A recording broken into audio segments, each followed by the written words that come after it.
Ça va, docteur? Ça va et vous? Bah, mieux que vous, j'imagine. Ah, vous avez vu? Vous êtes passé en 2e place dans les animateurs préférés des Français.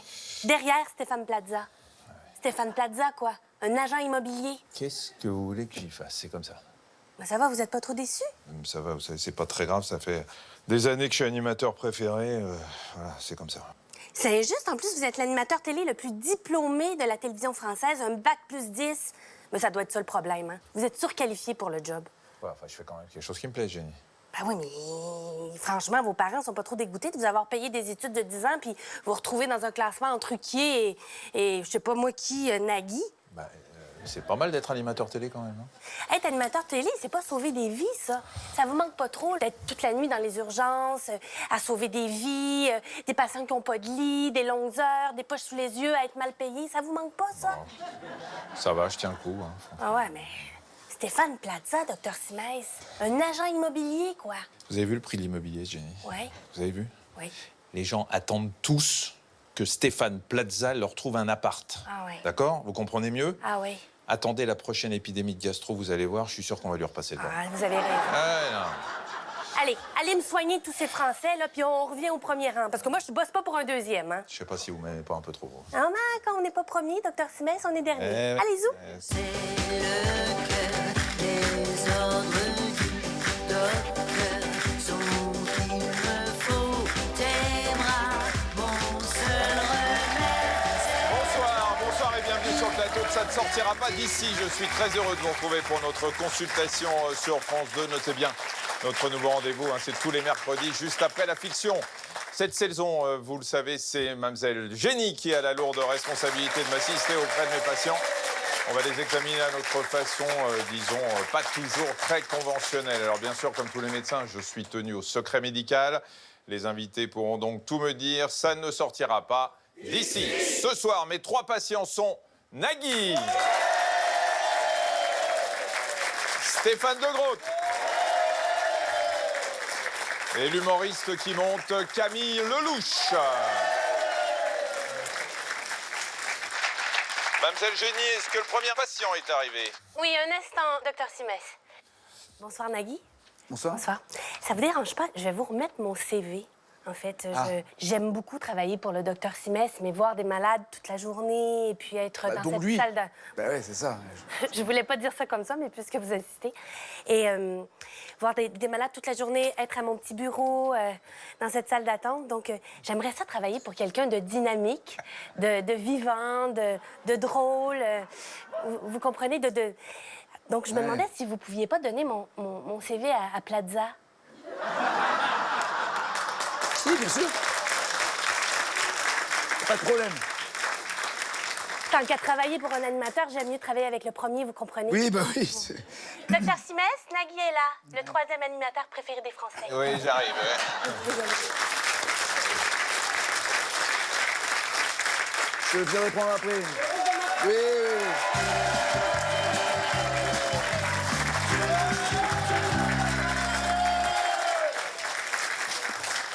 Ah, d'abord, permettez-moi, parce qu'il paraît que vous êtes pas merci. malade. Merci, c'est mon Il faut que infusion. je vous donne votre pisse mémé. Voilà. Bon, il y en a qui feraient mieux sauter, là. Hein, Bon. Bonsoir, monsieur Nagui. D'abord, Bonsoir. merci de me faire confiance en tant que médecin. Bonsoir, docteur. Vous avez remarqué que j'ai fait un effort pour m'habiller pour correspondre à vos critères vestimentaires. Je vois. Mais il n'y avait pas votre taille, apparemment. Non, il n'y a pas. Et surtout... Ça ferme pas. Si, attendez. Ça Normalement... ferme ou pas? Ouais. Voilà. Et Taille pas de problème. Bah, aucun. Alors, je suis désolé avec cette histoire d'animateur préféré des Français. Il rêve, hein, il rêve. Je suis désolé avec cette histoire d'animateur préféré des Français que Mademoiselle Jenny vous ait ennuyé. Surtout que, vous le savez, moi, c'est pas vraiment mon métier. Hein. Je suis souvent premier, mais c'est un hobby pour moi. Donc, j'imagine que pour vous, ça doit être un peu compliqué à vivre. Alors... C'est lamentable. En parlant de Stéphane Plaza, deux secondes. Je vous rappelle quand même que je suis venu pour vous dépanner parce que plus personne ne veut venir dans votre émission.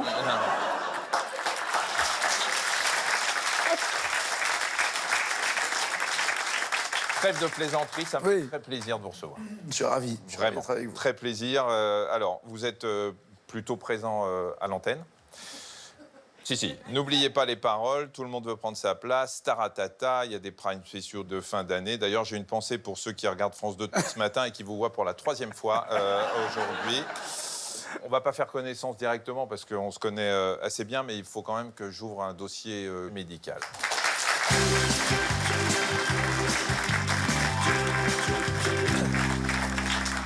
Alors, déjà, nom et prénom. Mon prénom, c'est Nagui, mon nom de famille, c'est Fam, F-A-M. C'est un peu court quand même, non? Alors, vous n'êtes pas le premier qui me le dit, Je m'en doute. mais étymologiquement, femme, c'est fama, la renommée, la réputation. C'est plutôt bien, non? Pourquoi vous n'avez pas gardé votre nom de famille, femme? Parce que papa et maman étaient profs, et comme j'ai commencé à faire de la radio pirate, c'est-à-dire d'une manière totalement illégale, je voulais pas que ça leur pose un problème. En plus, c'était des radios locales dans le sud de la France. On sait très rapidement qui est qui. Et maman avait une espèce de, comment dirais-je, professeur de français, latin, grec, une espèce d'autorité, prof principal dans un lycée catho. Et pour dire des bêtises à la radio, ça me bloquait un tout petit peu, ça me frustrait un peu. Mais j'avoue que je suis extrêmement fier de ce nom de famille. Et je m'en sers uniquement dans les génériques des fictions, par exemple, ou des docs que je produis. Alors, la profession, à part 3e animateur préféré français, c'est animateur, producteur. Bon, d'accord, on passe date et lieu de naissance. Animateur radio et télé. J'insiste télé. beaucoup là-dessus Ah ouais. parce que j'adore la radio aussi. On va parler de Date et lieu France de Inter. naissance, 14 novembre 61, Alexandrie, Égypte. Ah, L'intérêt d'être égyptien, c'est qu'on a 2 bons profils, déjà. ouais, alors ça par contre, j'ai jamais aimé mon profil. Alors, vous êtes né d'un père égypto-grec qui était professeur de littérature française à la faculté du Caire et d'une mère franco-italienne Ouais, avec, Colette. avec des traces ukrainiennes. ouais, Professeur de lettres classiques, c'est là où ça devient compliqué. Votre père était copte. ouais, La famille de votre mère était juive d'un côté, ouais, protestante de l'autre. ouais, Vous êtes allé dans un lycée catholique. ouais. Comment on s'en sort? On pouvait même rajouter, pour aller au bout, que je suis totalement agnostique, c'est-à-dire que j'ai été élevé dans la tradition et le respect de la religion catholique. Avec toutes ces religions qui sont autour de moi, et puis avec tout ce qui se passe en termes de religion, on n'a plus envie de choisir une religion. On a envie de croire en quelque chose, mais j'ai pas envie croyez de en lui Dieu? donner un nom. Je crois en quelque chose, je crois presque une espèce de fatalité, de destin ou de karma. Le Mektoub. Ouais. J'espère que les salauds, à un moment, sont quand même punis. Alors, est-ce que ça s'appelle l'enfer? Est-ce que ça s'appelle... quel que soit le nom. Mais j'espère qu'il y a un retour de manivelle. Ça veut dire pour vous qu'il y a un J'aimerais que après? ça serve à quelque chose. S'il y avait un après, j'aurais peut-être moins peur de la mort. Or, j'ai extrêmement peur de la mort. Donc, je crois pas trop à l'après, non. Ou Ouais. alors dans un sale état. Pas de réincarnation. Ben, en quoi? Karim, votre frère, qui est réincarné en mon frère. l'intelligent de la famille, vous avez dit un jour, dans la famille, il y a un clown. Alors, je vois pas ce qu'il y a de drôle, là. Vous avez dit un jour, Ouais, il y a- c'est vrai. dans la famille, il y a un clown et un intelligent. C'est vrai? Je pense que c'est Karim, votre frère, l'intelligent. C'est ça. C'est ça. Ah, mais vrai. Ouais, c'est ça. C'est clairement, c'était le moteur pour moi. C'est-à-dire, il fallait que je fasse mieux que lui, alors que j'arrivais toujours 4 ans après, avec les mêmes profs, les mêmes cours, dans les mêmes bahuts. C'était pareil de la 6e à la terminale C. Et chaque fois, les mêmes profs me disaient « Ah, vous êtes le frère de Karim, j'espère que vous êtes aussi bon que lui. » Et ça durait 2 mois, quoi. Après, c'était bon, bah ok. À propos de vos parents, vous avez dit « J'ai admiré le travail merveilleux de ma mère. J'ai lu le livre que mon père a écrit sur Lamartine, mais Ouais. je n'ai pas leur culture, leur intelligence, leur sens de la pédagogie. Je possède le 10e de leur capacité intellectuelle. Ouais, pour pas dire le 100e. Ouais. » C'est quoi? C'est de la lucidité ou un complexe? Ah non, c'est de la lucidité. Ils avaient une ouverture d'esprit, une tolérance et puis surtout une curiosité.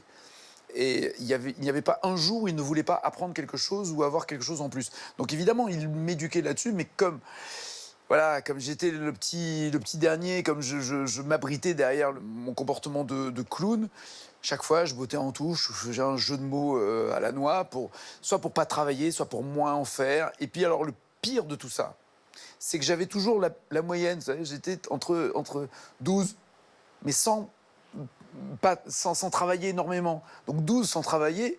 Évidemment que je me faisais engueuler en disant mais tu te rends compte que si tu travaillais, tu pourrais avoir un peu plus. Je dis, mais pourquoi? J'ai 12. Tout va bien. Tranquille, voilà. C'est pas un très très bon exemple. Heureusement que personne ne regarde votre émission et que mes enfants non plus, mais je voudrais pas que mes enfants l'entendent, quoi. Vous avez quitté l'Égypte à l'âge de 3 ans. Oui, enfin, c'est surtout mes parents qui m'ont emmené. Moi, j'avais du mal. Oui, vous avez refusé de retourner en Égypte pendant très longtemps. Je pouvais pas. Parce que vous aviez peur d'aller en prison. Ouais.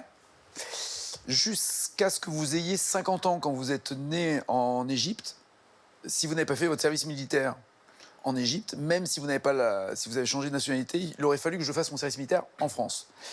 Mais là encore, un de vos collègues médecins m'a permis de me faire porter G4, P4, c'est-à-dire réformé et médecine générale et psy. Tout ça pour ne pas faire le service militaire qui aurait coupé mon élan d'animateur. C'était quoi le diagnostic? C'est un truc de dingue. Il m'avait donné une petite fiole de produits à mettre sur les plis de la peau. Sur les plis de la peau. Donc il m'avait dit, tu mets 3 gouttes sur les plis de la peau. Normalement, c'est un médicament qui est fait pour soigner quelque chose, mais comme il n'y avait rien à soigner, la peau va réagir et va faire comme des espèces de boutons, d'échymoses, des démangeaisons.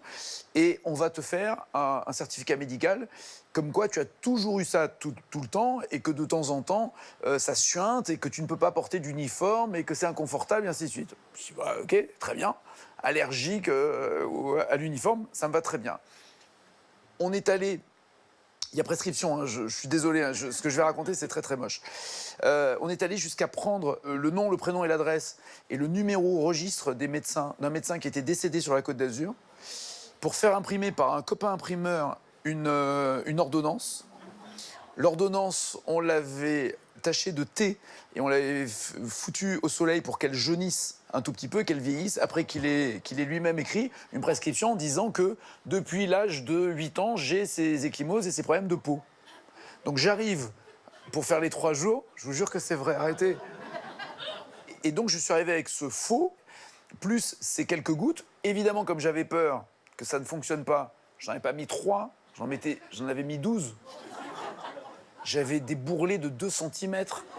Ça coulait du pu, mais tout le long de mon bras, de mon corps, derrière mes jambes. Je hurlais, ça saignait tellement j'en avais mis et que j'avais peur. J'avais peur de quoi? Ça faisait qu'1 an et demi que je travaillais à la radio. Et vous le savez, dès l'instant où vous vous arrêtez pendant 1 an dans ce métier, vous n'existez plus. Et c'était la ruine de mon rêve et de ma vie, c'est-à-dire faire ce métier. Donc je voulais absolument me faire réformer, mais j'étais prêt à tout. J'étais prêt à tout. Et quand je suis arrivé là-bas, à Canjuers, c'était dans le sud de la France, pour passer mes 3 jours, j'étais, voilà, je pissais le sang et le pu sur tous les bras. Je suis arrivé pour la médecine, le généraliste m'a regardé, il me fait laisse tomber, allez, réformer dehors. Et je suis arrivé devant le psy m'a dit ça va, et là je me suis écroulé en larmes, mais parce que j'avais mal de partout. Et le mec m'a dit ça va pas, je fais non, ça va pas, et P4, dehors. Et je suis pas fier. Je suis pas fier. Non, mais quand vous dites... Je suis pas fier parce que, d'abord, tout ça n'était pas légal. Et sincèrement, quand, pour d'autres raisons maintenant, qui ne sont pas belliqueuses, mais qui sont plutôt sportives, je chante la Marseillaise, je suis fier de chanter la Marseillaise. Finalement, avec le recul, j'aurais peut-être aimé faire ce service militaire, mais je n'aurais pas aimé perdre l'élan que j'avais dans ce métier. Situation maritale. Marié, 4 enfants. Avec Mélanie Page, comédienne. Ouais. Vous parlez beaucoup de votre femme dans les interviews. J'en parle d'autant plus facilement qu'elle est aussi en spectacle. C'est une comédienne qui a fait et qui fait et du cinéma et du théâtre. Mais elle a clairement changé ma vie. Enfin, je ne serais pas l'homme que je suis aujourd'hui si je ne l'avais pas rencontrée. Alors justement, on va en parler. En quoi elle vous a changé? Qui étiez-vous avant? J'étais peut-être moins... sûr de moi, mais au sens, pas au sens prétentieux du terme, pas dans la suffisance, dans simplement la confiance. En plus, au moment où j'ai rencontré, j'étais viré de Canal et peu de temps après, j'étais viré d'RTL. Donc c'est une situation où on doute de soi, on se dit finalement on est peut-être plus fait pour ce métier. Il y a eu des moments pas très agréables que l'on a peut-être tous connus à un moment dans notre vie, c'est-à-dire qu'on ne vous prend pas au téléphone, on ne vous parle pas. Vous avez vraiment le sentiment d'être persona non grata. Alors qu'avant, juste avant cette traversée du désert. Vous aviez eu C'était l'inverse, j'ai pété un câble. C'est-à-dire que c'était le succès de Que le meilleur gagne, c'était le démarrage de Taratata, c'était N'oubliez pas votre brosse à dents, c'est une période des années 90 où, je dis pas que quoi que je faisais, ça marchait, mais en tout cas, Si, tout se passait extrêmement bien. Et d'ailleurs, Gérard Pulicino, qui est votre très très bon ami réalisateur de toutes vos émissions de Ouais. Taratata, a dit c'est une période où il a un peu enflé. Oui, clairement. Vous aviez pris la grosse tête à l'époque. Absolument. C'est surtout l'entourage, en fait, qui vous file la grosse tête. C'est surtout le premier cercle autour. À tel point que dans ces années 90, je n'écoutais pas maman qui était pas toujours d'accord avec les blagues que je faisais à la télé, pas toujours d'accord avec l'argent, le salaire d'un animateur. La première fois que je lui ai annoncé un salaire important, c'était même fin des années 80. Elle m'a dit, c'est une honte. Je dis, mais maman, c'est le salaire qu'on me propose. Elle me dit, mais c'est honteux. Est-ce que tu te rends compte de ce que gagne Un professeur. une infirmière, un professeur, un docteur, des sages-femmes, des aides-soignants? Est-ce que tu t'en rends compte? Excusez-moi. Je vous en prie. Oui, Mademoiselle Génie. Oui, on pourrait avoir des chiffres? C'est pour le dossier médical. Je lui demande. C'était des gros salaires? C'était 50 000 francs par mois. Et quand j'avais dit ça à maman, elle m'avait dit, mais voilà, c'est honteux. Quand vous étiez jeune, vous ne vous trouviez pas très beau? Non, très, très, très, très mal dans ma peau, et encore plus vis-à-vis des filles. À tel point, mais voilà, les échecs, les erreurs et les râteaux servent dans la vie, puisque quand il y avait des booms, mal dans ma peau, je ne dansais pas, les filles me regardaient pas, j'essayais de leur parler, c'était pas intéressant, j'essayais de faire des blagues, ça les faisait pas rire. Donc la loose totale. Et donc t'es assis dans ton coin avec ton gobelet en train de faire genre je connais les paroles par cœur et du faux playback ou ah ouais, c'est le moment où la basse fait ça, donc on se donne une contenance. Et puis il y a le disque jockey qui, à un moment, a envie d'aller satisfaire un besoin naturel.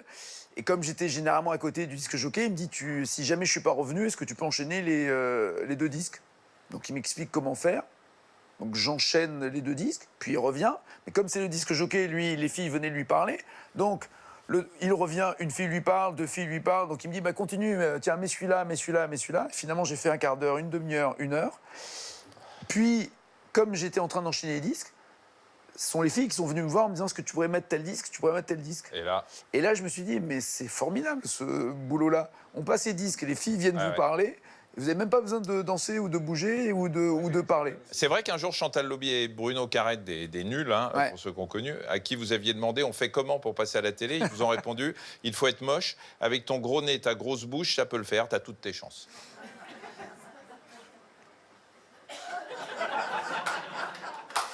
Ouais. C'était la première fois de ma vie que j'étais c'était à Radio France, encore une fois, Côte d'Azur.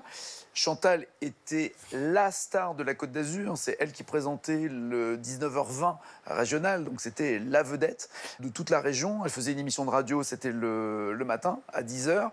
Bruno Carrette, lui, faisait une émission à 13h, toujours sur cette même radio. Et moi, je prenais l'antenne en fin d'après-midi après Bruno. Et c'est la première fois de ma vie que j'étais à côté de quelqu'un, en chair et en os, qui passait en même temps à la télé. Donc c'est quand même c'est un choc quand on est en province. À Paris, peut-être, on peut croiser comme ça des gens qui passent à la télé dans la rue. Mais en province, il n'y a aucune chance de les croiser. Et là, il était à côté, c'est un copain, je le vois. Je dis, c'est génial de faire la télé, c'est génial. Et en effet, cette phrase mot pour mot. Je dis, mais comment on fait? Et Bruno Carrette avait forcé son accent pied noir. Il fait, pour faire de la télé, faut être moche. T'as toutes tes chances. Et pour aller au bout de la vérité, ils m'ont aidé. À me donner un numéro de téléphone, un contact à France 3 Région pour que je puisse faire de la télé là-bas. Alors, on continue avec le dossier médical. Vous dites que tous les matins, vous faites votre gym, 30 minutes d'abdos, des pompes. Pour plaire à ma femme, j'ai envie de rester bien gaulé pour qu'elle ne voit pas de poignée d'amour ou de bouée. Ouais. Vous avez peur qu'elle se barre ou quoi? Non, je sais pas. Je trouve désolant. J'ai quelques camarades autour de moi, dont un qui fait des émissions médicales à la télévision aussi, qui, avec le confort du temps, de l'âge, laisse quelques débordements se faire. et qui ne peuvent pas fermer leur veste. Et j'aime respirer avec une veste fermée. Donc je fais attention à ma... Moi aussi. C'est vrai que vous pourriez tuer quelqu'un pour un malgré que où il croive.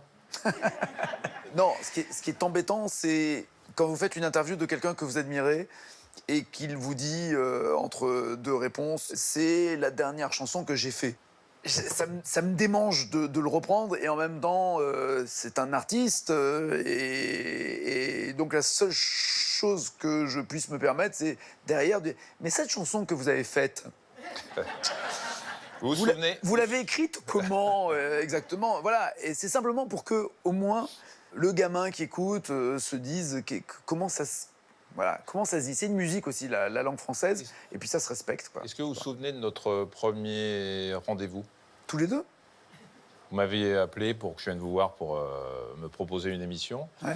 Et je suis arrivé, on a discuté. Vous m'avez dit, vous êtes venu comment? Alors je vous ai dit, je suis venu à moto. Et moi, il dit, c'est bien, vous n'êtes pas venu en moto. Ouais, exact.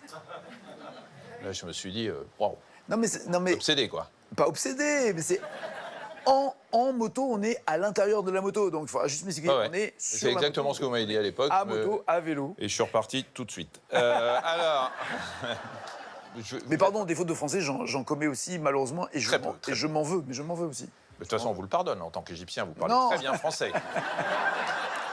Franchement. C'est gentil. C'est gentil. On va passer à la consultation. Alors, dans 2 jours, vendredi, vous allez animer le prochain numéro de Taratata avec notamment Julien Clerc et Philippe Catherine, qui est un numéro exceptionnel à ne pas manquer. Le Téléthon, c'est le 6 et 7 décembre, ça, Ouais. toujours. Donc, c'est la recherche, bien sûr, contre les maladies génétiques. Génétique, et Jean-Paul Rouve est le parrain cette année. Et Jean-Paul Rouvet, le parrain. Vos émissions, tout le monde va prendre sa place. N'oubliez pas les paroles. Taratata, tout le monde joue. Oui, puis la radio, ça se passe très bien aussi, et puis France Inter est la première radio de France, donc tous les voyants sont au vert, oui. Quand même, vous avez appelé votre société AirProd, Oui. parce que c'est que du vent. Exactement. Rien ne va rester.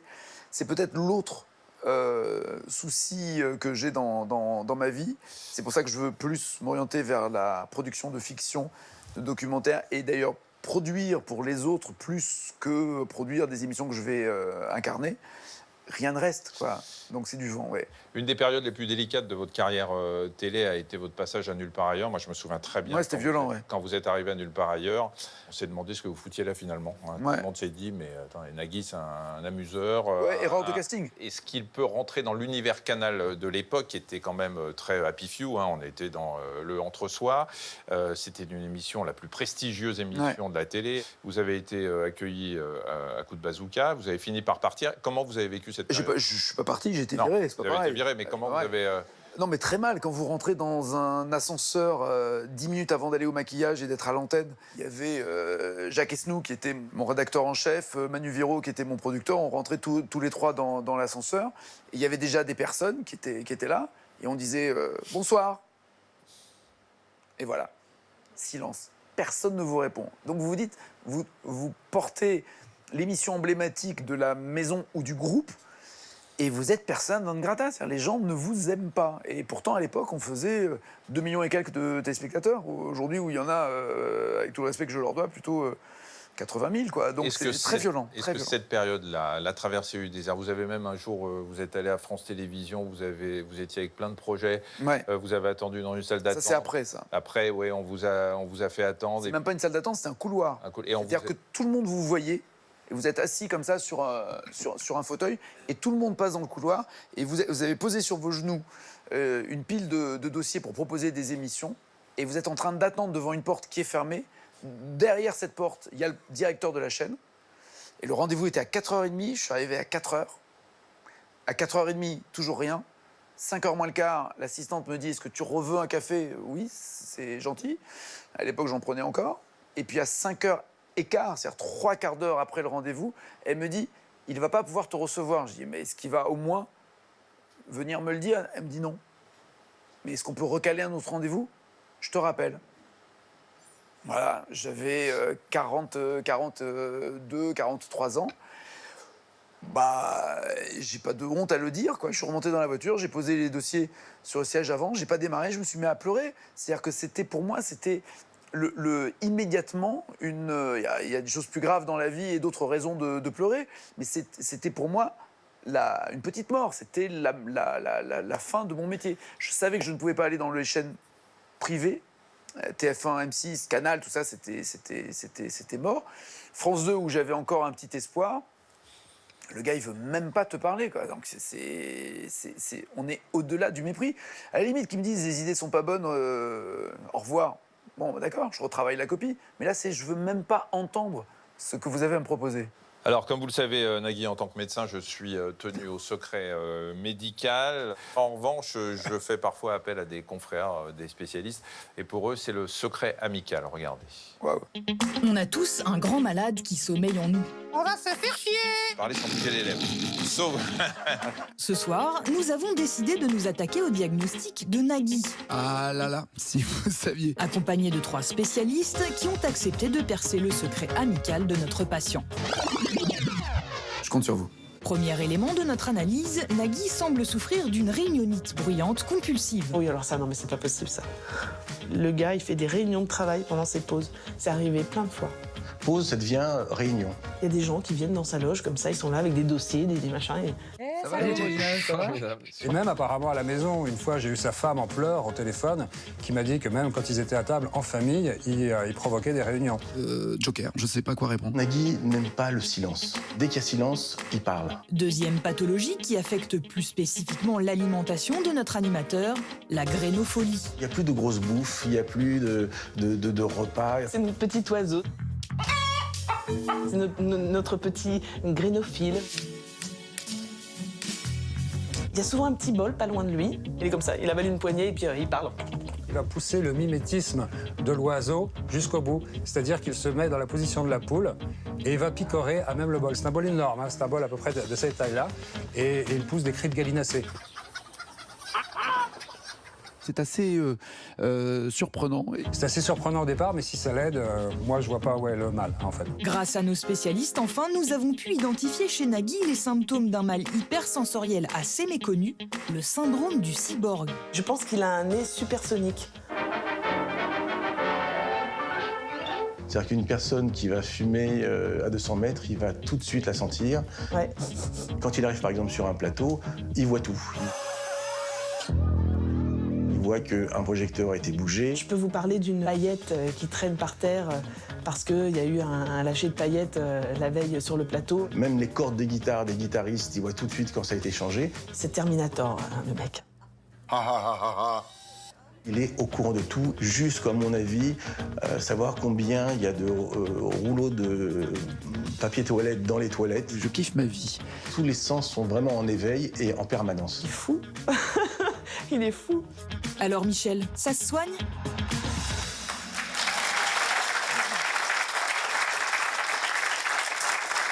Il y a une chose avec laquelle je suis d'accord, c'est quand Pulicino dit que vous scannez tout sur un plateau, puisqu'on a présenté les émissions. Ouais.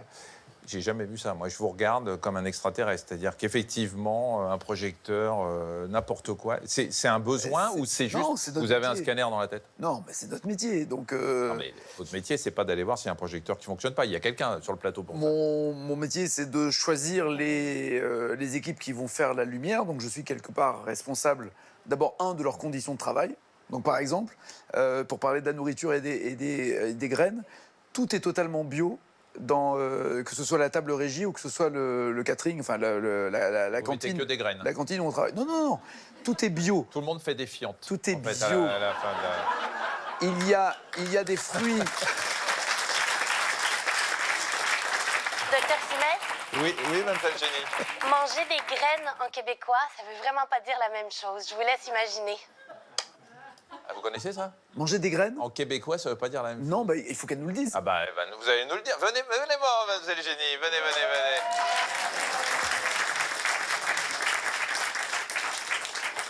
Alors, la tête qu'elle fait là, c'est qu'elle est très gênée. C'est des... C'est les coucougnettes. Non, c'est des bites. Si on dit je vais manger des graines, Ça veut dire là, je vais manger des bites. Ah! Il paraît, mais je ne sais pas si c'est vrai. Oui. Céline Dion va se produire dans un festival de rock. C'est la première fois qu'elle sera dans ce festival. Les Vieilles Charrues. Les Vieilles Charrues. Et il paraît que Vieille Charrue au Québec, ça veut pas dire comme nous. Vieille pute.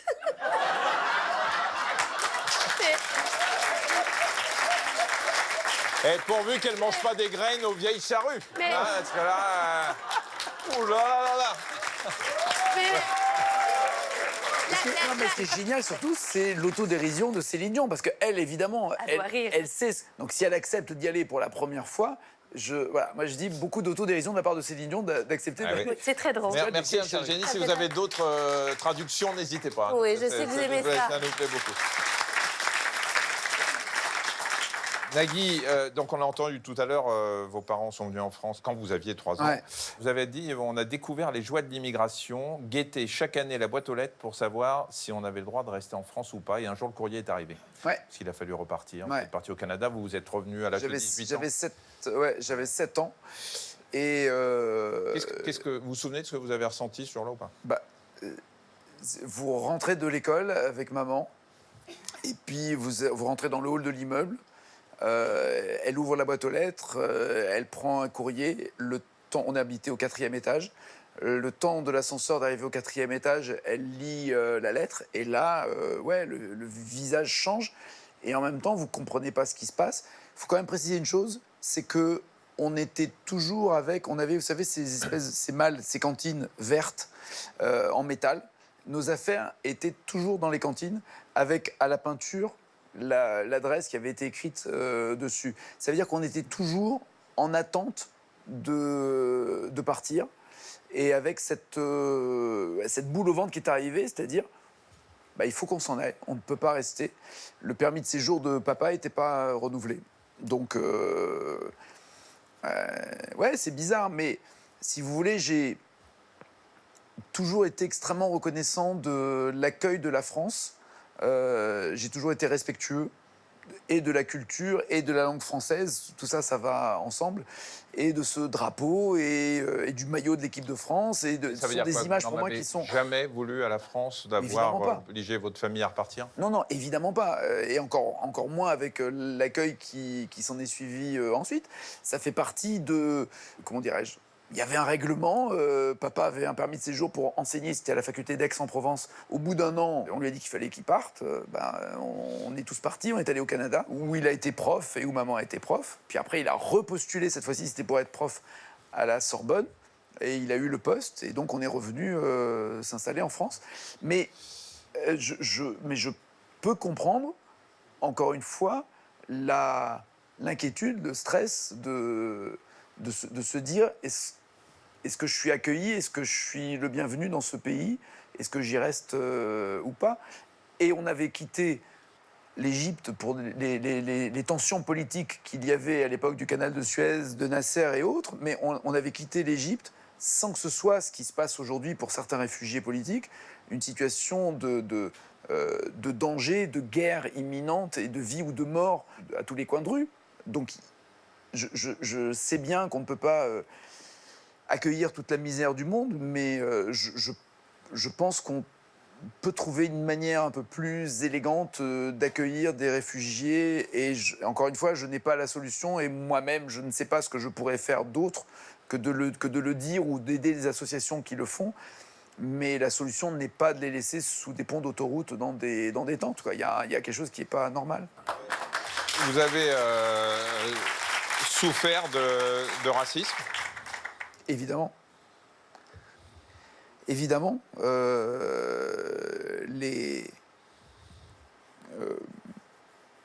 premier choc pour moi, ça a été un policier qui m'arrête à Cannes, qui contrôle mes papiers, en disant simple contrôle. Je lui dis qu'est-ce que j'ai fait, simple contrôle. Puis il prend ma carte d'identité et il prend un carnet et il note mon adresse sur son carnet. Et il referme le carnet comme ça, il rend les papiers. Et il me regarde et il me dit maintenant je sais où t'habites, sale bougnoule. Et là... Quel âge vous aviez? Puisque j'avais ma moto, j'avais 16 ans et demi. Et là, je me prends ça dans la tête. Je dis rien. Mais vraiment, là, on parlait de Terminator tout à l'heure, je scanne le bonhomme. Et j'ai encore, là, au moment où je vous le raconte, donc c'était il y a plus de 40 ans, j'ai encore son visage en tête. Je repars retrouver des copains. Je raconte ça. Et j'ai un copain qui me dit, il faut pas laisser ça comme ça. Faut râler, faut gueuler. Je fais, ouais, super, on va se plaindre où, à la police? Et il me dit, bah ouais. Et on descend tous les deux, on va au commissariat de Cannes. Et je demande un rendez-vous avec le commissaire, donc j'attends, puis le commissaire nous accueille. Je raconte ce qui s'est passé. Il me demande où, quand, quelle heure, et de le décrire. Voilà, je dis tout ça. Il me dit, est-ce que vous pouvez attendre? J'attends. En fait, il joint le policier en question. Le policier vient et c'est même pas une confrontation. C'est lui, oui, c'est lui. Vous reconnaissez, ouais, je l'ai contrôlé, machin, machin. Est-ce que vous avez dit ça? Ouais, ça va, de toute façon, ouais, il y en a partout. Il dit, vous allez m'attendre dans le bureau d'à côté. Et là, le commissaire, en tête à tête, me dit, je vais me le faire. Il va être puni, c'est moi qui vais décider. Mais je vous demande une chose, soit vous me faites confiance et vous me laissez faire, soit vous portez plainte et vous avez le droit, et à ce moment-là, c'est tout le commissariat qui va être entaché parce qu'il y a un idiot qui s'est mal comporté. C'est vous qui décidez. T'as 16 ans, c'est un commissaire d'une cinquantaine d'années qui est en train de parler. Pour moi, je suis un minot, je suis pas fini, quoi. C'est une espèce de responsabilité, là, de décision. Pas de portable, allô papa, maman, qu'est-ce que je fais? Rien. Donc il faut immédiatement répondre. Et là, j'apprends ce que c'est que de faire confiance à quelqu'un. Et je lui dis, ok, je vous fais confiance, mais vraiment, ce qui m'a fait, c'est... Non, vous inquiétez pas, ok, je m'en vais. Je n'ai plus jamais eu aucune nouvelle, simplement 2 ans après, je roule sans casque dans Cannes. Je me fais arrêter par le même policier en question et je le reconnais, coupe de cheveux mais totalement différente. C'est-à-dire le gars, même sur sa coupe de cheveux, il s'est fait reprendre. Et là, il me regarde comme ça, il me dit, le casque. Je fais, il est là. Il dit, le casque, il doit être sur la tête. Je fais, bien monsieur. Il me dit, pouvez-vous monsieur mettre le casque s'il vous plaît? Je dis, oui. Je mets le casque. Il me dit, circulez. Et je me dis que le commissaire a fait son travail de pédagogie. Ouais. Ce qui n'est pas le cas de tous, parce que vous avez même eu un célèbre chanteur à l'époque qui vous a refusé l'entrée de son restaurant. Ringo Willy Cat. Comme un corbeau noir. Ouais. Ringo Willy Cat, ma fiancée travaillait au... ça s'appelait quoi? City Rock Café, je sais plus, enfin machin. Elle était serveuse à l'époque là-bas, elle finissait à 11h. J'attendais dehors, 11h, 11h30, minuit moins le quart. Donc j'ai pour rentrer, mais non. Et là, il y a Ringo, le vrai, que je connaissais à la télé et tout, chanteur. Laisse les gondoles à venir, les Arabes dans leur pays, et tout ça. Et il vient, il me regarde, et puis il me dit, non, pas d'Arabe ici. Et ouais, je suis KO debout. Et là, ma fiancée de l'époque, mais comme quoi j'avais toujours des fiancés avec du caractère, qui retire sa blouse comme ça, qui lui balance, ça fait puisque c'est ça, je me casse, connard. Et donc elle a démissionné, enfin c'était le seul boulot qu'elle avait, la pauvre, à l'époque, et on est parti. Mais des exemples, ce qui est très bizarre aujourd'hui, c'est que depuis quelques années, ça revient. C'est-à-dire que je reçois à nouveau des lettres d'insultes, des lettres de racisme. Et il y a quelques lettres que je reçois qui sont signées. C'est-à-dire que avant, c'était des lettres anonymes, les lettres d'insultes. Il y a quelques courageux. Il y a quelques... Bons mais courageux. Ouais. Cette photo derrière moi, là, ça va vous dire quelque chose? Chevalier des Arts et des Lettres et chevalier de l'Ordre national du mérite. D'abord, c'est une bonne réponse à tous ces racistes qui vous insultent. Eux, ils vont dire que c'est justement pas mérité, mais... Ouais, mais est-ce que c'est... Vous avez été très fier ce jour-là vis-à-vis de vos parents? Énormément. Qui n'étaient pas là, d'ailleurs. Donc c'était bouleversant pour moi de... tout ce qu'on a raconté, toutes ces images, toute la vie, encore une fois, la vie comme tout le monde en a, et que d'un coup, un pays ou un ministre vous remette, c'est le ministre de la Culture, en l'occurrence, Frédéric Mitterrand à l'époque, vous remette cette médaille. Et puis, moi, je pense que papa, maman, professeur de français, où qu'ils soient, et je pense à eux tous les jours, ils doivent être fiers, j'espère en tout cas. Vous connaissez Jean-Claude? Il n'est pas en forme en tout cas, hein, Jean-Claude. Alors Jean-Claude, il n'est pas en forme, c'est un de mes anciens patients. Oui, enfin, moment de vérité. Voilà. Il voulait assister à mes consultations, ce qui n'était pas possible de son vivant, donc je lui permets de le faire après sa mort. C'est votre classe. Et Jean-Claude, c'est clair. Et Jean-Claude, il a des questions que moi, je ne pose pas toujours à mes patients, donc si vous permettez, c'est la question de Jean-Claude. Je vous en prie.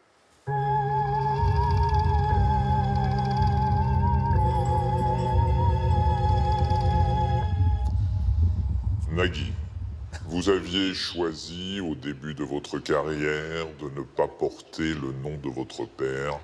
Est-ce qu'aujourd'hui, vous avez fini par le regretter? Ouais, sûrement. Sûrement parce que c'est...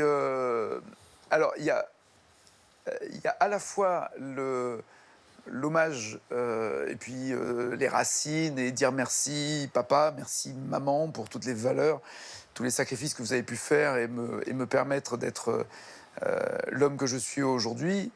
Mais je trouve bien aussi de garder Nagui.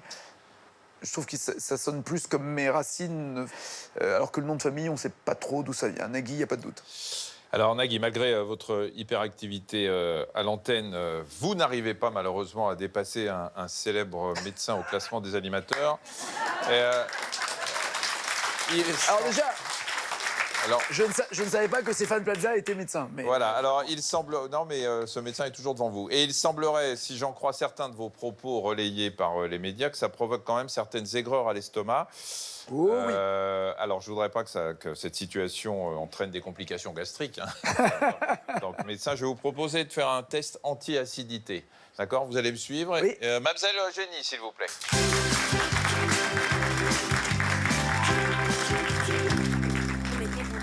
Vous allez vous allonger. Vous vous couchez. Voilà, c'est très Je simple. me couche. Oui, couchez-vous. Comme vous aimez faire plusieurs choses en même temps, je vais vous proposer de me répondre tout en faisant des abdos. Vous êtes confortable? Très bien. Super. Voilà, puisque vous en faites 30 minutes, paraît-il, tous les jours. Donc, on va renforcer votre sangle abdominale. Je vais vous poser des questions qui vont vous aider à dénouer tout ça et éviter vos rancœurs. Je prends le temps, c'est moi qui décide. Ouais. Qu'est-ce que vous aimez le plus chez Michel Simès? Et je pompe plus. Oui, il faut faire des abdos en même temps, je sais pas, sans vous arrêter. D'accord, ok. Ce que j'aime le plus chez Michel Simès, c'est qu'il réussisse à faire croire qu'il est animateur télé. Qu'est-ce qui vous épate toujours un peu chez Michel Simès? Sa modestie. Qu'est-ce que vous aimeriez voler à Michel Simès? Son costume?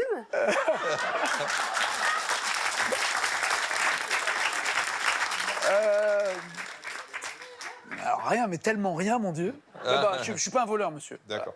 Je suis gêné de parler de Michel Simès. Oui, bien sûr, c'est ça, tu m'étonnes. J'en étais là, allez-y, parce que ça me gêne. Qu'est-ce que Michel Simès fait de mieux que vous? Et toucher recto.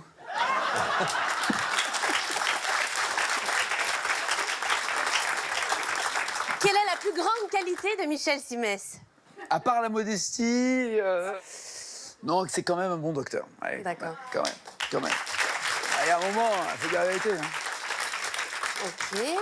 Et qu'est-ce qui est plus grand chez Michel Simès? Son nez. D'accord. Pourquoi Michel Simès est-il devant vous au classement des animateurs préférés des Français? Parce que les Français, les Françaises, c'est un peuple quand même extrêmement généreux, ils ont pitié de lui. Qu'est-ce que vous aimeriez que Michel Simès vous dise enfin un jour? Je prends ma retraite. Bravo,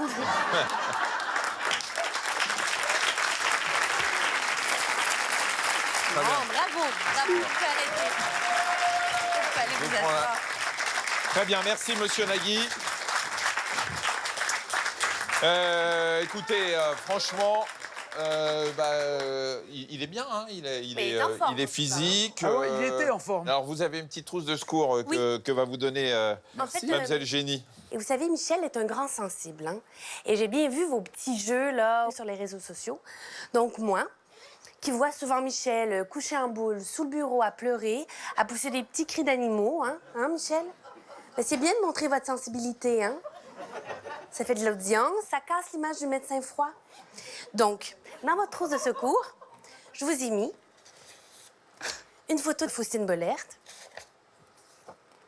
de Jean-Luc Reichmann, Lapix, Plaza, Stéphane, Ruquier et le Marchand. Comme ça, quand vous manquez d'inspiration, au lieu de taper sur Michel, vous allez avoir des idées. Alors, non, parce que c'est tellement agréable sur Michel et tellement facile que J'avoue, je suis un peu d'accord avec je vais dans la facilité. vous. Bon. On va vous Je suis un peu donner cette d'accord, mais- trousse. si je veux garder mon travail. Nagui, je rappelle que vous présentez... C'est mon pire pote. Je rappelle que vous présenterez le prochain Téléthon aux côtés de Sophie Davant et Jean-Paul Rouve ce week-end sur France Télévisions. On vous retrouve sur vous. tous les jours sur France 2 avec Tout le monde veut prendre sa place et sur France Inter dans la bande originale. Et je n'oublie pas Taratata ce vendredi. Vous présentez une émission qui s'appelle N'oubliez pas les paroles. Est-ce que vous reconnaissez cette musique ?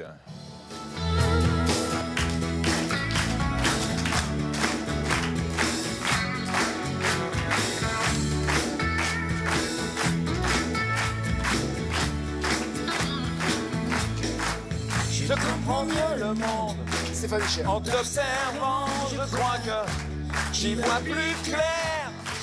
Je n'ai pas trouvé la clé du mystère, mais je m'en suis approché. Je n'ai pas la vie comme toi. Non, non, non, non, pas toi. Je n'ai pas la vie comme toi. Non, non, non, non, pas d'autre ami. Comme toi, comme toi.